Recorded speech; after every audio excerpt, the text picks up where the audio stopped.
De retour de notre escapade aux États-Unis, à Cincinnati plus particulièrement. D'ailleurs, j'espère que les vidéos vous ont plu. Il était temps de faire un petit bilan de ce qu'on avait ramené des États-Unis, un petit inventaire.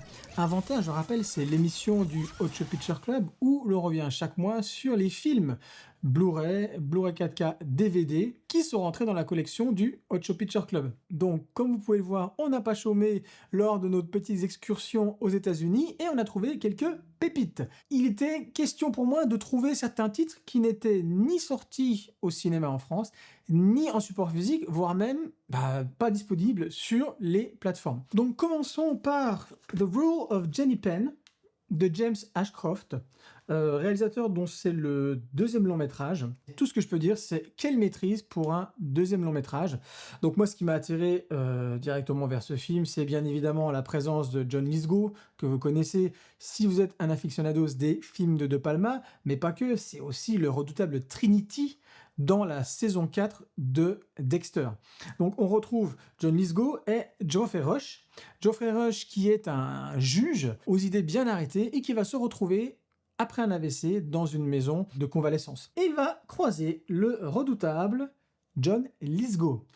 Son personnage à John Lithgow, bien évidemment, est couvert de secrets, mais ce qui est important, c'est que ça va être un peu le bourreau de tous les habitants de cette EHPAD. Il va donc les hanter la nuit et ce juge, Jojo Ferroche, qui va arriver, n'entend pas se plier aux lois, au rule donc, de Jenny Penn. Et qui est Jenny Penn? Jenny Penn est la petite poupée que le personnage de John Lithgow a dans la main et à qui il fait prononcer des sentences. James Ashcroft, dans ce long métrage, nous rappelle à bien des égards, que ce soit dans le scénario, que ce soit dans la mise en scène, le choix des acteurs, comme j'ai dit tout à l'heure, à Brian De Palma. Le Brian De Palma des premiers temps, le Brian De Palma de Sœur de sang, le Brian De Palma de L'Esprit de Caïn, même si c'est un peu plus tard dans sa filmographie. Donc on est vraiment dans ce genre de film. Donc écoutez, je vous le conseille fortement dès qu'il arrivera en France, que j'espère qu'il sera disponible sur au moins les plateformes. Autre pépite qui malheureusement n'est pas sortie ni dans nos salles, ni en DVD Blu-ray, ni sur les plateformes, il s'agit de Cuckoo de Tilman Singer. Réalisateur, encore une fois, que je ne connaissais pas. Réalisateur dont ce long métrage est le deuxième. Le premier s'appelle Luz, la lumière en espagnol. Donc comment je pourrais vous le résumer en une phrase? Je dirais que c'est le règne animal, mais en version film d'horreur. Comment faire pour ne pas trop vous déflorer cette histoire? Je vous dirais que, écoutez, ça parle du personnage de Hunter Schaeffer, actrice star de la série Euphoria, qui va donc suivre ses parents dans les Alpes allemandes, qui décident de déménager là-bas. On sent dès les premières heures de l'arrivée que, ce lieu est nimbé de mystère. Hunter Schaeffer, son personnage, va commencer à entendre des sons qui provoquent chez elle des hallucinations. Du moins, c'est ce qu'on croit dans un premier temps. Mais on se rend compte très rapidement qu'elle est prisonnière d'une espèce de boucle temporelle lorsque ces sons se font entendre. C'est un film extrêmement mystérieux. Encore une fois, il y a plein d'idées de mise en scène. Un scénario, comme vous pouvez le voir, très original. Un choix de lieu, lui aussi, extrêmement original. Donc quand ce film arrivera en France, car j'espère qu'il arrivera quand même en France, même si c'est sur les plateformes, ruez-vous dessus. Donc Cuckoo de Tilman Singer. On va passer rapidement sur When Evil Lurks. C'est un film que j'ai découvert au Festival de Gérardmer en 2023. Film de Demian Rugna, réalisateur argentin, en tout cas d'Amérique du Sud, excusez-moi si je me trompe, nous narre une histoire de possession qui tourne mal.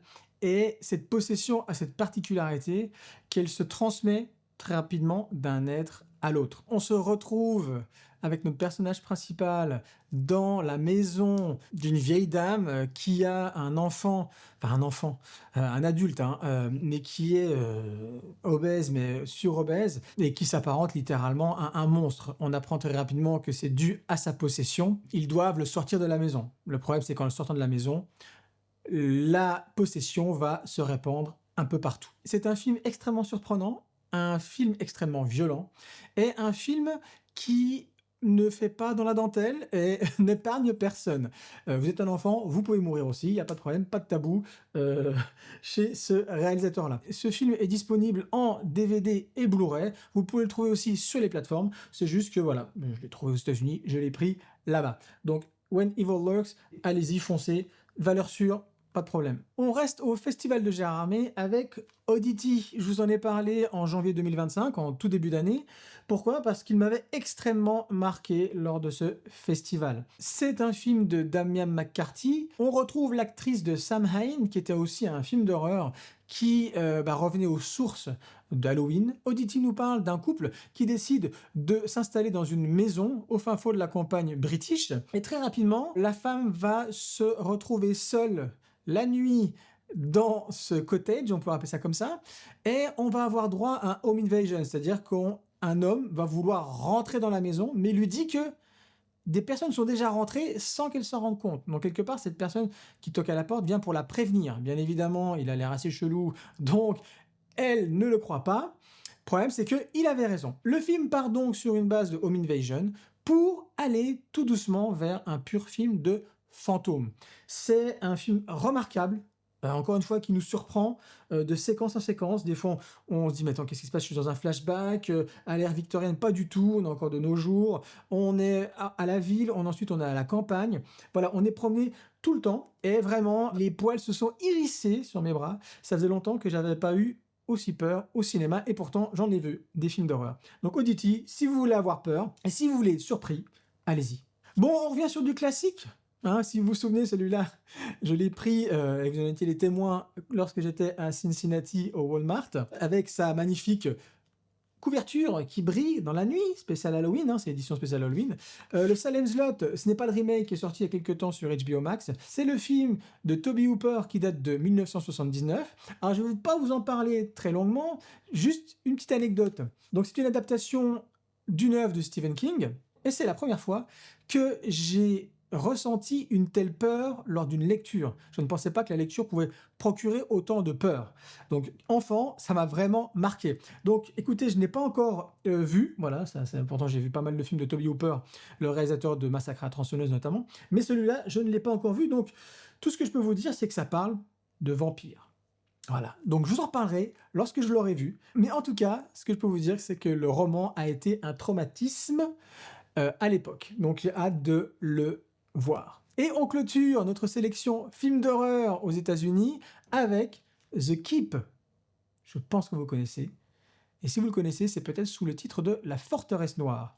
Film invisible pendant des dizaines d'années de Michael Mann, tout simplement parce que Michael Mann n'a pas eu le final cut et n'était pas du tout content du résultat final. Film qui est enfin ressorti il y a 1 an et demi à peu près, pour quelques projections 4K, et enfin ressorti en Blu-ray 4K, donc en support physique. Donc je l'ai attrapé aux États-Unis parce qu'il n'est encore pas sorti en France. Et je vais vous dire, quand vous attendez ce film depuis des dizaines d'années, vous avez, comment dirais-je, la patience qui s'étiole. Donc j'ai sauté sur l'occasion et j'ai pas été déçu. Tout d'abord, le Master 4K est sublime. Donc c'est un film qui se passe pendant la Seconde Guerre mondiale, avec une découverte par l'armée d'une espèce de...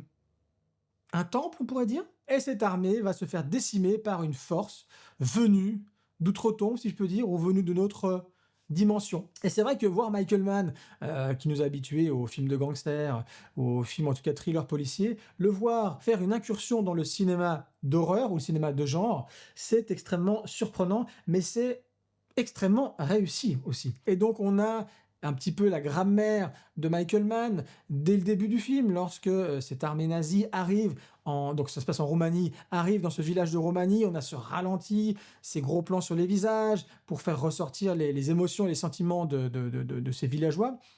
Et puis, on a, voilà, effectivement, on sent qu'il a essayé plein de choses visuellement, mais on voit que Michael Mann s'en sort très bien, même dans ce genre de film. Donc The Keep, encore une fois, si vous arrivez à mettre la main dessus, allez-y. Il n'est toujours pas sorti en France, mais ça ne devrait pas tarder. Bon, on en a fini avec les films d'horreur, mais on reste chez Michael Mann avec The Insider.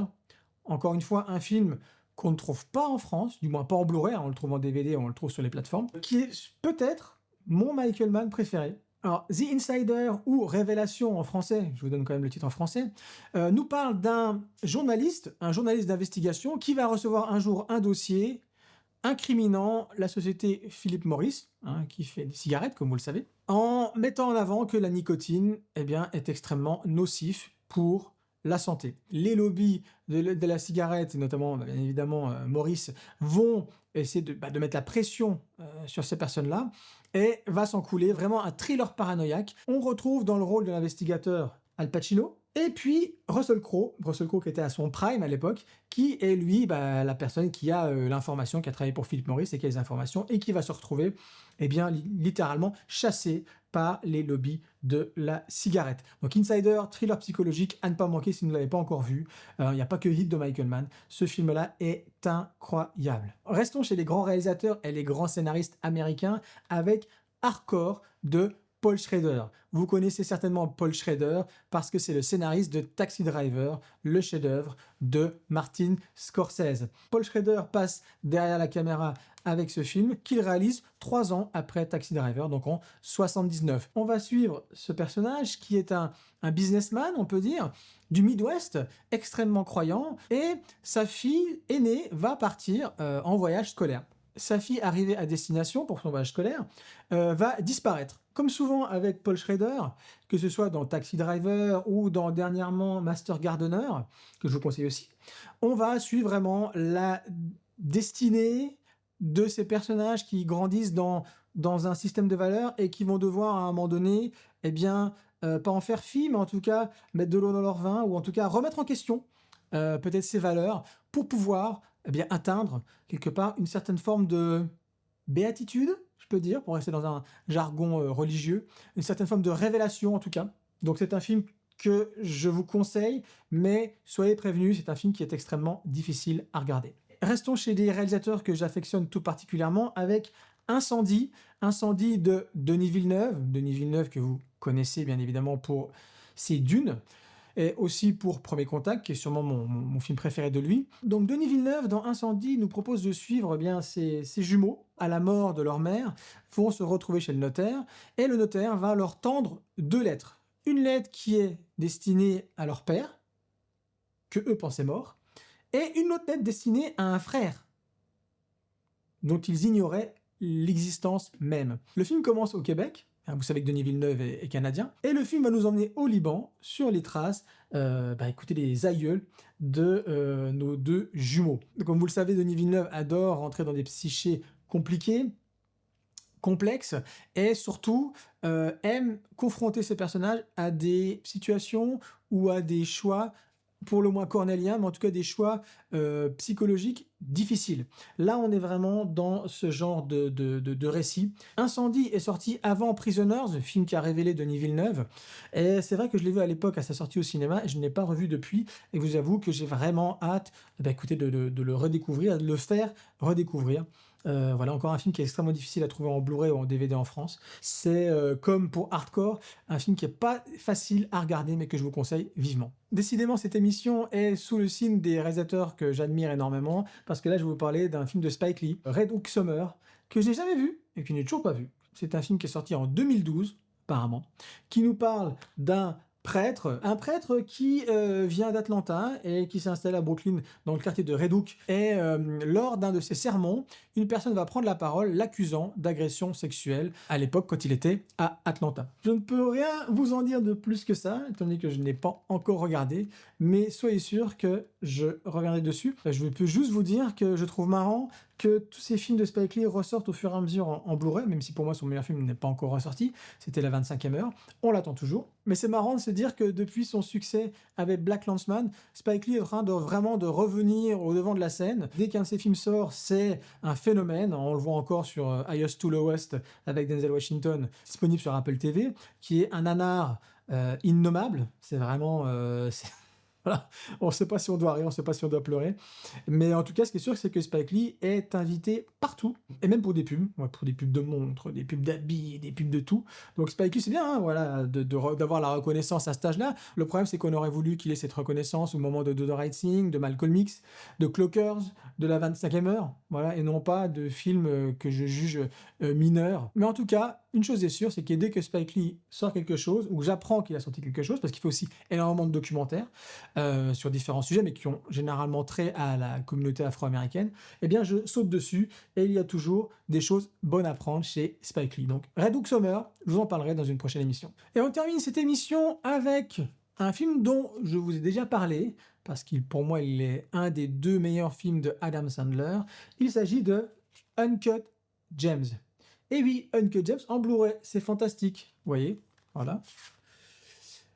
Je dis fantastique parce que c'est un film Netflix. Donc vous pouvez aller voir tout de suite, éteignez cette émission, allez regarder, puis comme ça après on en parle dans les commentaires. Uncut Gems des frères Safdie, qui se sont fait connaître avec le film Good Time, et qui sont revenus ensuite avec Uncut Gems, ce film qui a quelques années déjà, mais que je voulais absolument posséder, parce que c'est un film qui est exceptionnel, par son intensité, par Adam Sandler, qui est juste incroyable, qui donne tout pour ce film. Adam Sandler joue un bijoutier, petit bijoutier dans le district des bijoutiers à New York, et qui, à un moment donné, va tomber sur une marchandise et va, en gros, tout parier dessus. Le problème, c'est que cette marchandise est volée. Et s'ensuit un film, encore une fois, comme Good Time avant, avec un film, encore ici, d'une nervosité, d'une intensité. C'est pas difficile, le film dure 2 heures, vous êtes accroché à vos sièges du début à la fin, vous dites, est-ce qu'il va réussir à récupérer sa marchandise, ou alors est-ce qu'il va se faire juste tué, en tout cas, ou massacré par les personnes à qui il a promis cet argent. Le film est surprenant car il ne s'ouvre pas à New York, mais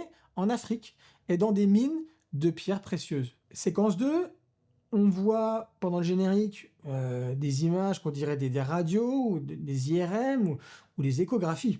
Car on va se rendre compte qu'en fait, il est en train d'avoir une espèce de coloscopie, notre Adam Sandler. Donc, est-ce qu'il vient d'apprendre qu'il a un cancer de la prostate ou quelque chose comme ça? Bref, en tout cas, une chose est sûre, c'est qu'il n'est pas en bonne santé, ni financière, ni physique. Donc, on sent qu'il y a une détresse. Donc, vous voyez un petit peu ce que je veux dire? C'est-à-dire que ce film est le film de la détresse, un film stressant. Stressant parce qu'il est peut-être malade, stressant parce qu'il doit de l'argent, et donc on va le voir courir pendant 2 heures. Uncut Gems, un film fou à ne pas rater, donc disponible sur Netflix. Et c'est ainsi que se termine notre émission. Ça faisait longtemps qu'on s'était pas vu, qu'on s'était pas parlé de Blu-ray 4K et de DVD. J'espère que parmi tous ces films, il y en aura qui vous auront plu. Et j'espère aussi que j'ai réussi à susciter un petit peu votre intérêt. En tout cas, j'attends vos avis sur ces films en commentaire et on se retrouve le mois prochain.